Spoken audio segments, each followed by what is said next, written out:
embarked with you on an exciting journey throughout Namibia. We looked at what we are doing in terms of energy, of agriculture and forestry, in terms of waste management and industrial processes and products used.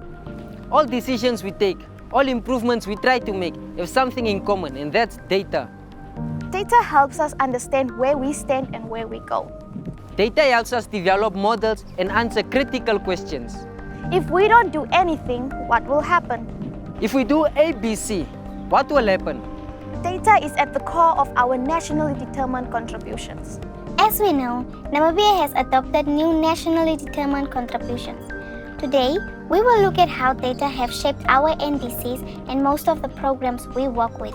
We will also look at how it has helped with the fourth pillar, which includes industrial processes and products used, as well as refrigeration and air conditioning. Basically, the targets which you find in the revised NDC is based on the greenhouse gas inventory, which is an inventory which covers all sectors of the economy. And basically, for that inventory to be of good quality, you need good quality data. The Global Research Institute is a world-renowned research center, and for the past 50+ years, I would say we've cemented our position in, to some extent, improving our global footprint. Our primary mission is to gather data, very good quality data, and get meaningful information out of this data. But we also act as a catalyst in disseminating this data to the public. It's against this background that the Ministry of Environment and Forestry is the institution responsible for compiling the inventory, has been working with key stakeholders like your Namibia Statistics Agency to ensure that not only do we have good quality data, but we also close the gaps where we don't have data. And in that regard, I think for the past year, the ministry has been implementing a project called Capacity Building Initiative for Transparency, which one of the objectives is basically to ensure that the data we report in our greenhouse gas inventory is really what's happening on the ground. Up here where we are now, this is where the instruments are. Here we have these two sensors that are measuring long-wave radiation, and just as I mentioned, that the three of them, they are measuring radiation in the shade, and we also have others measuring long-wave radiation straight from the sun. Now, the importance of measuring this radiation is also to put in climate models, because radiation is affected by a host of different parameters, and it's very difficult to know that if you don't have the instruments to see the differences in radiation throughout the day and over a long period of time, the seasonal differences. But as I said, it's also a ground verification site, so the data that's mostly used is the one from the satellite. But it's pretty much the same, so even from here, you can use this for a host of different projects that you want to do as well. This computer is where we basically monitor our solar plants. You can come here and then it will show you how your inverters are producing, the amount of power that they are producing, how much sunlight you're getting at the moment. All these are on this computer, as I told you. We get it from the sensor, and that's how we are able to detect errors. So if you look at the yellow lines here is the solar total, the kilowatts that the solar panels are generating. The red here is when we import electricity, and you can see it's only during nighttime when our night shift is working. So during the day, that you will see that we started from 7 o'clock this morning. The plant started at 8 o'clock, and that's all the energy that has been done by the solar panels, and until 11 o'clock, and then in the afternoon we go over here. So in this room we have a aerodynamic particle sizer spectrometer, and this instrument, which is this machine up here, it measures dust particles in the atmosphere. So dust particles have a major importance because they interfere with cloud formation, and to some degree they interfere with the rainfall, which is received in many different parts of the world. There are some particles that inhibit the formation of water vapor, molecules, and that prevents clouds from condensing and dropping as rainfall. So if you look at the screen of the computer here, it shows the different particles that it's measuring now, and it shows that in volume. So every minute it logs this data in volume, and because it's set to only measure one type of particle, which is particulate matter. So it shows the volume of those particles and the diameter of those particles. What we can see here that these are irradiance, the yellow line is irradiance. Irradiance is the amount of sunlight you're getting per square meter on your panels. And in this case we have about 800 and 810. That is very, very good. That's a peak. And then this red line shows me my power that I'm currently producing. Currently Osona is at 4.4 megawatts. As I have explained, we have a maximum of 5 megawatts. Currently we are at 4.4, which is quite good. So the way it links to climate change is knowing where this kettle go will allow you to know what resources they utilize. And what resources they utilize, then that is directly affected by the global warming and climate change issue. For example, rainfall. We know that the climate models in Namibia are predicting that rainfall will reduce, it will become more unpredictable. And if it reduces, that means the Quisab River will get less water. And if it gets less water, then it may be not suitable to farm with cattle or some of the stock that they are farming with here anymore. And if we can get that from the onset, if we can see that the climate is really changing and we can make informed decisions from that, then we can inform the community, then we can come up with the decision to inform the communities already that this area will no longer be suitable to farm with this type of cattle. And slowly, you can then start rolling out the new method, the new sustainable method that is that can adapt to the new conditions. The models we use actually at a regional level. We depend mostly on the University of Cape Town, which basically produces some models for the whole of Southern Africa. But however, I would want those models to be really downscaled to the country level. I personally would want it even at a regional level, even at sub-regional level. Because if you are depending, for example, for data which is collected at Hosea Kutako Airport, and you are using that to extrapolate for the rest of Commerce region, then that data won't really be a good representative of the region. When it comes to land use, data, it does not only have to be reliable, but you also need data across a large area. So you also have that component. You can have reliable data in a very small area, such as the central Namib, but you can't use that data and apply it to a larger area. So once you have that problem, you also need data. You also need to have a network of stations that that generate this data to be able to make decisions based on local conditions that you get in that particular area. It's the only way you can make informed decisions, by having reliable, good quality data and the confidence you have because the data come from the area in which you want those decisions to have an effect. So you can see that this is the website I was telling you about. It has all the stations in Namibia, all the Saskau weather stations. You just pick the one that you want. So this particular one is called Gobabeb Met. So this is a Gobabeb meteorological station. And if you go in the Gobabeb meteorological station, you can see some of the data here displayed here: temperature, fog, humidity, and all those variables. So today we are in the library. This is the Gobabeb Library. It boasts one of the largest collections of arid ecology publications in the world. On this display cabinet here, we have all the research bibliography coming out of Gobabeb at the moment we only have for the past 5 years.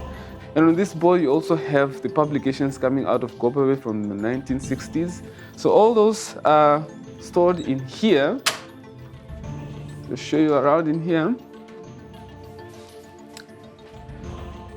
So in here, you have all the publications in all these cabinets here from the 1960s up until today. So every new publication that comes out of Gobabeb is stored in one of these cabinets here. stored in some order. And you also have all these textbooks. This is the largest collection of arid ecology publications. And you don't really find this anywhere else. You may find in big libraries there's such collections, but not of arid ecology, because that is a specific subject on its own. So we are collecting data. Those data are analyzed by experts and help us develop models. But practically, how are we using those information? Data helped countries understand that refrigeration and air conditioning installations had a negative impact on the ozone layer. Their impact was primarily through energy consumptions and emissions of CFCs.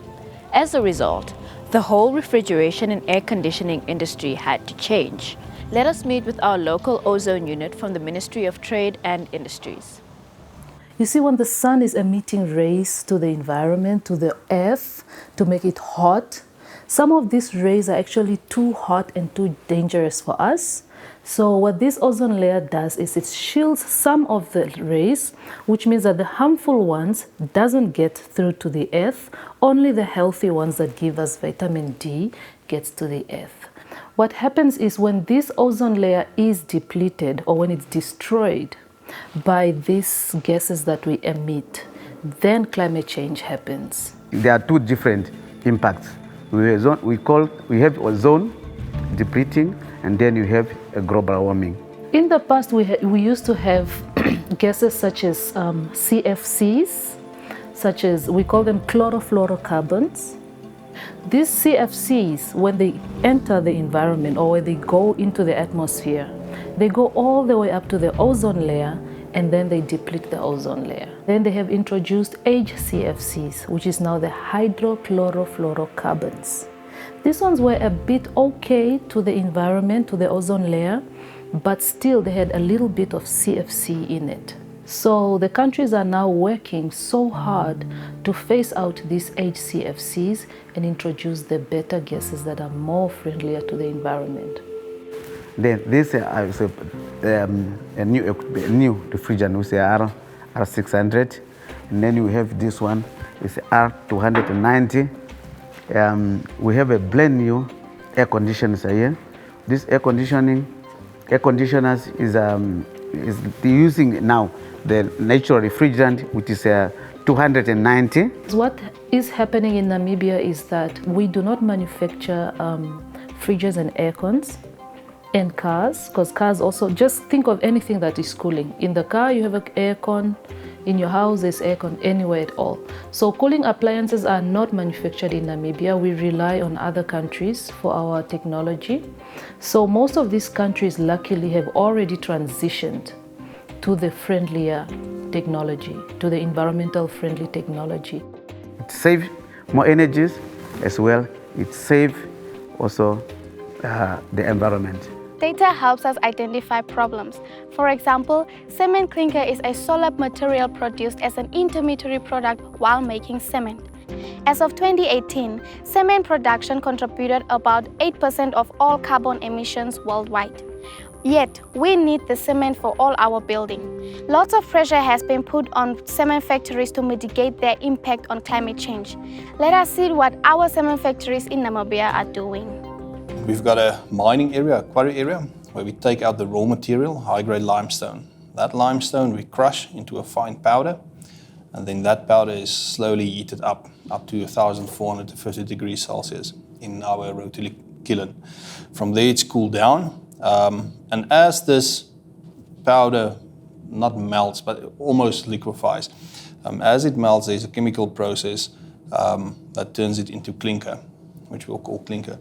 That clinker is then sent to another mill, our ball mills, where it is milled again into a very fine powder, like the one that you see in the cement bags. Then a little bit of iron ore is added to it, also a little bit of gypsum to increase the workability of the cement itself, and then it's put in a bag and sold. So that's where that conveyor comes in from the outside and depositing onto that conveyor there. That's a stacker conveyor. So it moves on this rail in a circle. It's got a safety device in that it cannot hit itself on this bridge, so it will stop in a certain area. It also measures how high the stockpile is, and then it starts or stops when it's needed. Then that hot clinker goes into a cooler. That silver box that you see there at the back, that huge box, that is the cooler for clinker. And then that clinker is transported into that silo. So this is clinker. This is clinker. This is clinker. All that rock that you've seen in the CBB is milled into a powder. That powder is heated up, and this is what comes out.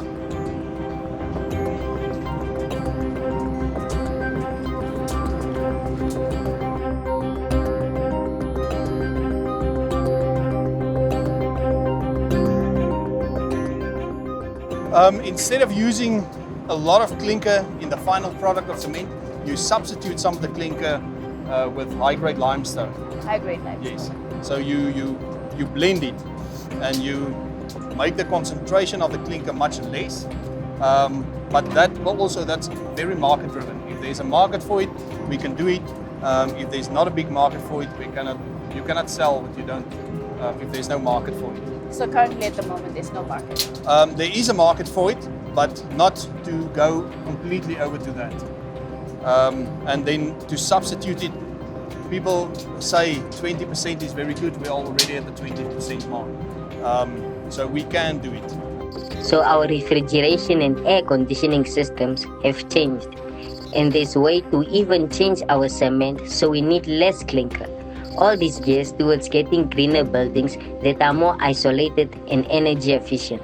What we get here is our raw material that we source from all over the world. As I mentioned, it's a byproduct from the petrochemical industry.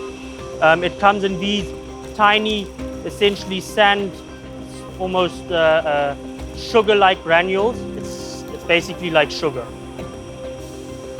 So it's a small, hard, what they call a resin. And then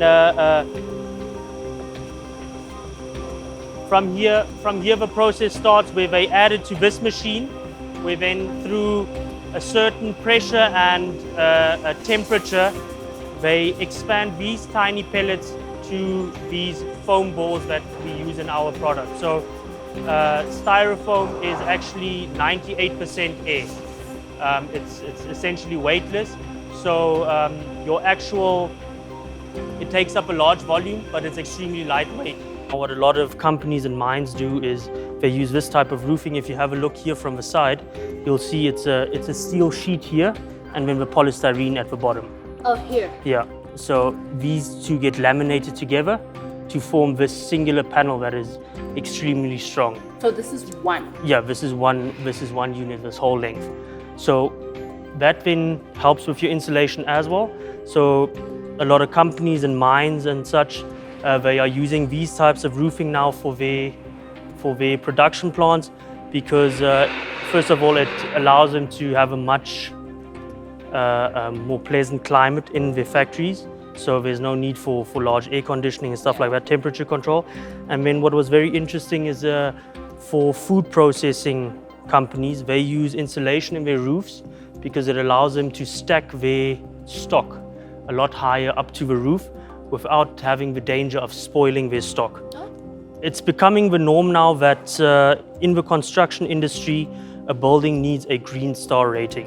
Okay. So that is stipulated by countries that say if you build a new building, it must adhere to certain policies and standards to be as energy as efficient as possible. Eco-friendly. Exactly, to be eco-friendly. The whole design was looked at from a point of view of sustainability. And a green building, basically, we look at the environment.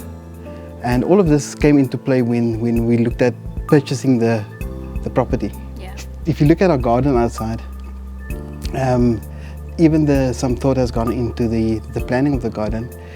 The plants needs about 2.5 millimeter of water per week, which is way less than your normal. If you look at the design of the garden and then your shading that's gone into on the open spaces, all of that contributes to the energy saving of the building. So you don't heat up the building that much, you don't need as much water, and then Connected to that on the side is our grey water system. See, we're still connected to the municipal water supply. So in very extreme cases, we can still make use of, but we limit the use of municipal water as far as possible.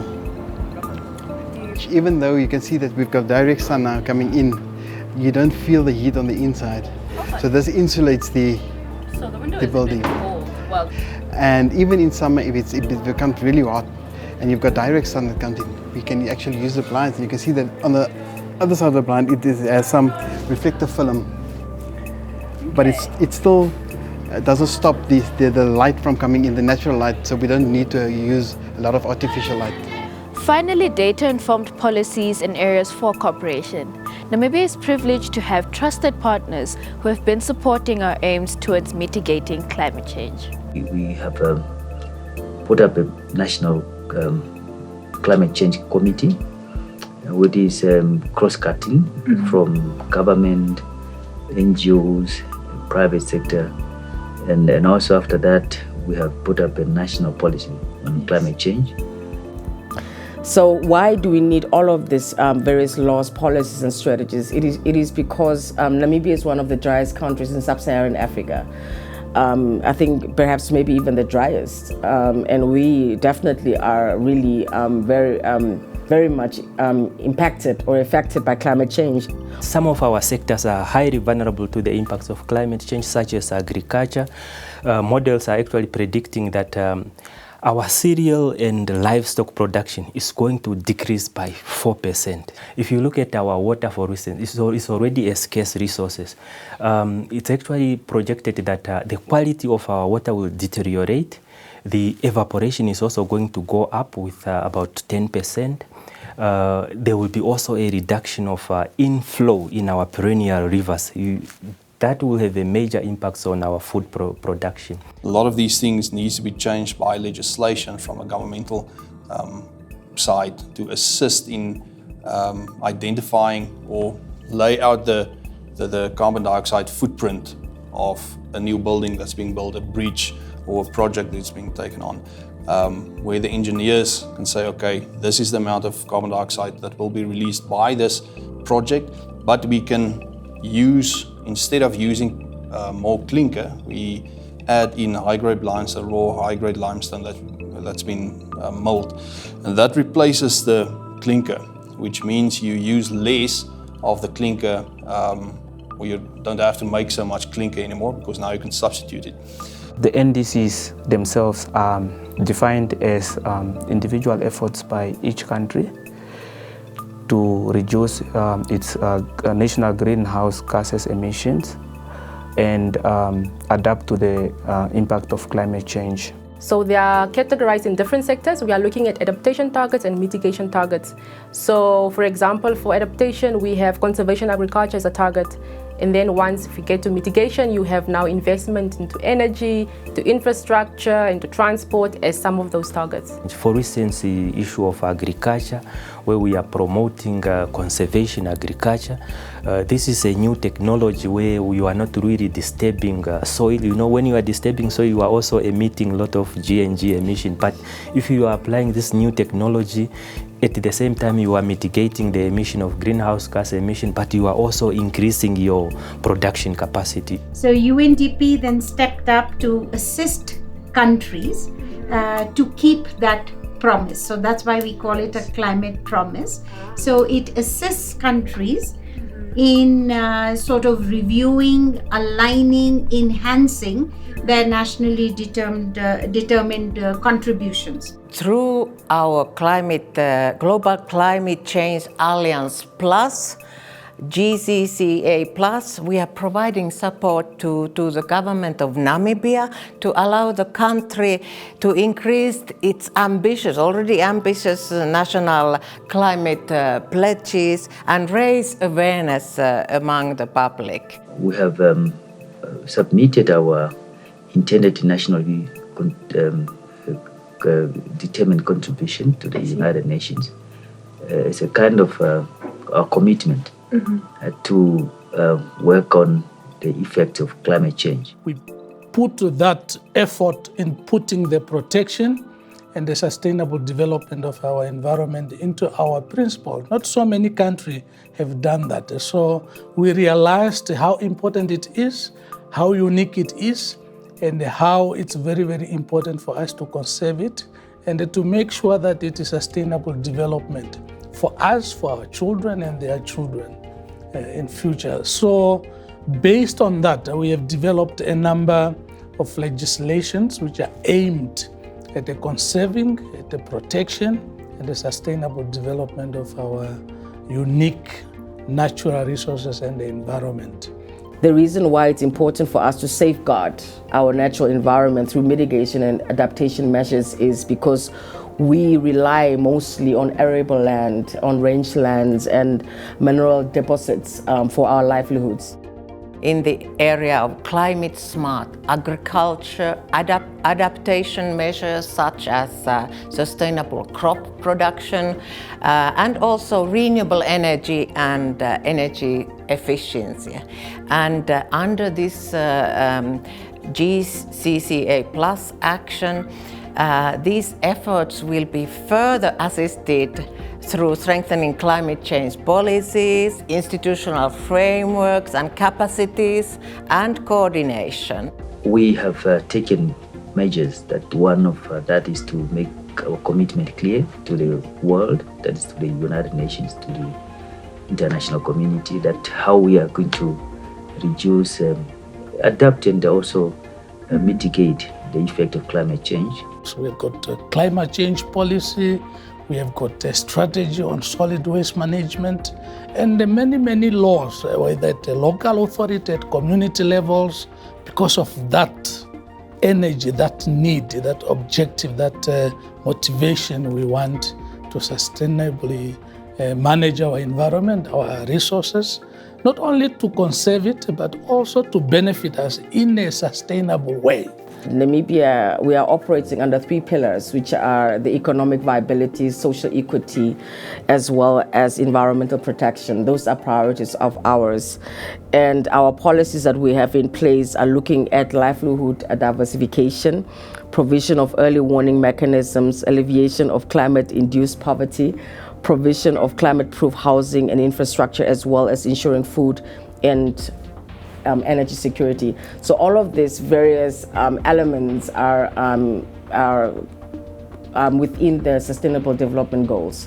Well, we have the European Green Deal and Fit for 55, and those propose with us measures across the economy towards climate neutral EU by 2050.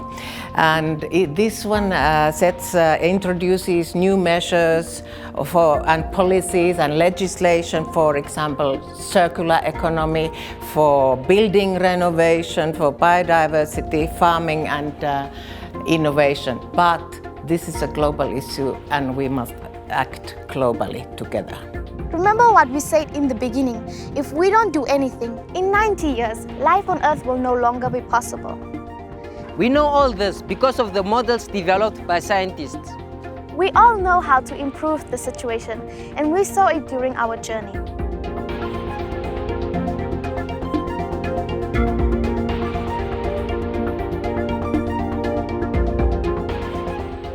Speaking to how brilliant the human race is and that we are capable of developing innovative solutions to the climate crisis.